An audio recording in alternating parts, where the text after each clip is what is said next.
नमस्ते भक्तों, यदि आप मेरे चैनल पर नए हैं तो मेरे चैनल को सब्सक्राइब करें और मेरी कहानी पसंद आए तो उसे लाइक ज़रूर करें। बैसाख महात्म 17वां अध्याय।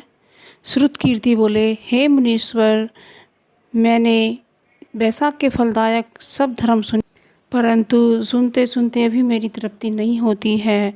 अतः मुक्ति के दाता विष्णु भगवान को प्रसन्न करने वाले दिव्य धर्मों का वर्णन करिए। राजा के इन वचनों को सुन अति प्रसन्न हो श्रुतदेव जी बोले, हे राजन, मैं पाप को नष्ट करने वाली एक कथा फिर कहता हूँ, तू चित्त लगाकर सुन। यह बैसाख के धर्म संबंधी मुनियों द्वारा प्रसिद्ध है। पापातीय पंपा तीर पर एक शंख नाम का महायशस्वी ब्राह्मण सिंह के बृहस्पति में गोदावरी नदी के किनारे आया और भीमरथी के पार कंटक युक्त और पहाड़ी वन में गया, जहाँ न कोई मनुष्य था न जल ही था। ऐसे बैसाख के ताप से कठिन मध्याह्न में के समय वह ब्राह्मण वृक्ष की छाया में बैठ गया। उसी समय दुराचारी व्याध धनुष लेकर आया। उसने सूर्य के समान चमकते हुए कुंडल पहने हुए ब्राह्मण को देखकर बांध लिया और उसके कुंडल, जूता, छत्र, रुद्राक्ष की माला, कमंडल सब छीन लिए और फिर छोड़ दिया। तब वह ब्राह्मण उस दुष्ट से छुटकर नंगे पग धूप से जलती हुई रेती में चलने लगा, जहाँ पीने को जल तक नहीं था। पाँव जलने से बहुत व्याकुल हो बैठकर हाय हाय करने लगा, जिसको सुन वह व्याध शीघ्र ही उसके पास गया और मुनि को दुखी व्याकुल देख उसके हृदय में दया उत्पन्न हुई और सोचने लगा कि उसके नए जूते तो मैंने ले ही लिए हैं। अतः उसने उस ब्राह्मण को, जिसके पाँव धूप से जल रहे थे, अपनी पुरानी जूती दे दी। उन जूतों को लेकर ब्राह्मण अत्यंत सुखी हो व्याध को आशीर्वाद देने लगा कि तू सुखी हो, तूने बैसाख में जो यह दान दिया है, इससे तेरे पुण्य उदय हुए आए हैं, जिसके प्रभाव से विष्णु भगवान भी प्रसन्न हो जाते हैं। ऐसे वाक्य सुनकर व्याध अत्यंत विस्मित हो ब्राह्मण से बोला, हे महाराज, मैंने आपकी वस्तु लेकर पुरानी दी है, भला इसमें क्या मेरा पुण्य है?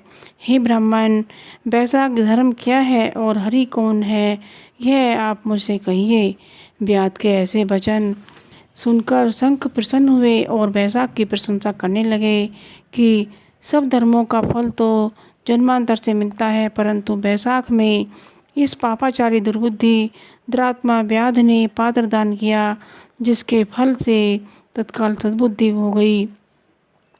संपूर्ण दान, तप, बड़े बड़े यज्ञ तथा तीर्थ यात्रा करने से विष्णु भगवान प्रसन्न नहीं होते हैं, परंतु बैसाखोक्त धर्म करने से प्रसन्न होते हैं।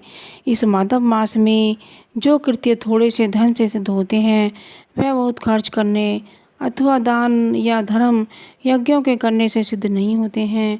इस मास में ताप नाश करने वाली पादुका तूने मुझको दी है, जिससे भगवान तेरे ऊपर प्रसन्न हो गए।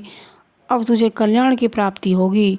जब मुनीश्वर ऐसा कह रहे थे, उसी समय मृत्यु द्वारा प्रेरित बड़ा बलि सिंह व्याध के वध के लिए अत्यंत क्रोध कर दौड़ता आया। बीच में दैवयोग से देव कल्पित हाथी को देखकर पहले उसको मारने का महान उद्योग करने लगा।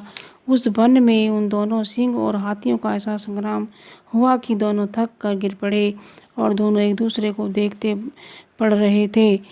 और इधर जो कथा मुनीश्वर ने व्याध को सुनाई, देवयोग से उन दोनों ने भी वही कथा सुन ली, जिसके सुनने से इनके शरीर निर्मल हो गए और सब पापों से छूट तत्काल पशु योनि त्याग कर स्वर्ग जाने को तैयार हुए। वे दोनों सिर झुका हाथ जोड़े खड़े रहे।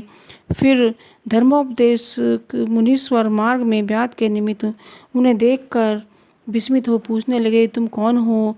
तुम्हारा जन्म दुष्ट योनि में क्यों हुआ?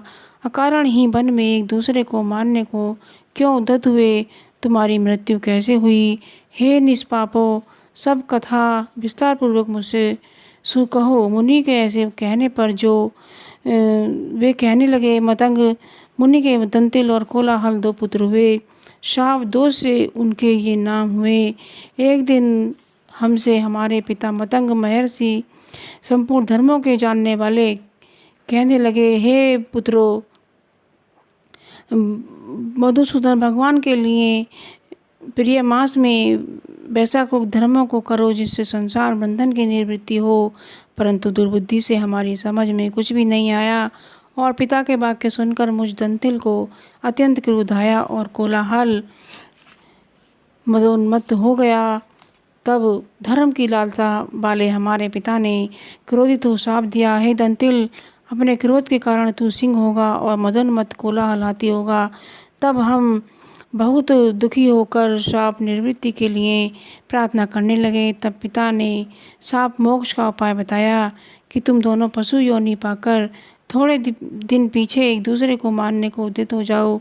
उसी समय व्याध और शंख के वैशाख धर्म विषयक संवाद देव योग से तुम्हारे कानों में जाएगा, तब तत्क्षण तुम्हारी मुक्ति हो जाएगी और शाप से छूट पूर्ण रूप धारण कर मेरे पास निवास करोगे।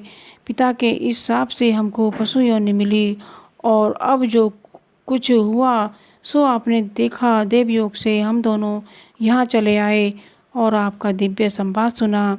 उसी के प्रभाव से तत्काल मुक्ति हो गई। यह कथा कह दोनों ने मुनीश्वरों को नमस्कार कर मुझसे आज्ञा मांग अपने पिता के पास चले गए। सो सब कथा दयानिधि मुनि ने व्याध को सुनाई। देखो वैशाख का कैसा महात्म्य है। जब मुनि ने इस प्रकार कहा तब व्याध अपने शस्त्र फेंक कृपालु निष्प्रिय प्रबल बुद्धि ऋषि से कहने लगा। 17वां अध्याय संपन्न हुआ। बोलो वैशाख महात्म की जय। विष्णु भगवान की जय। श्रीमन नारायण नारायण हरे।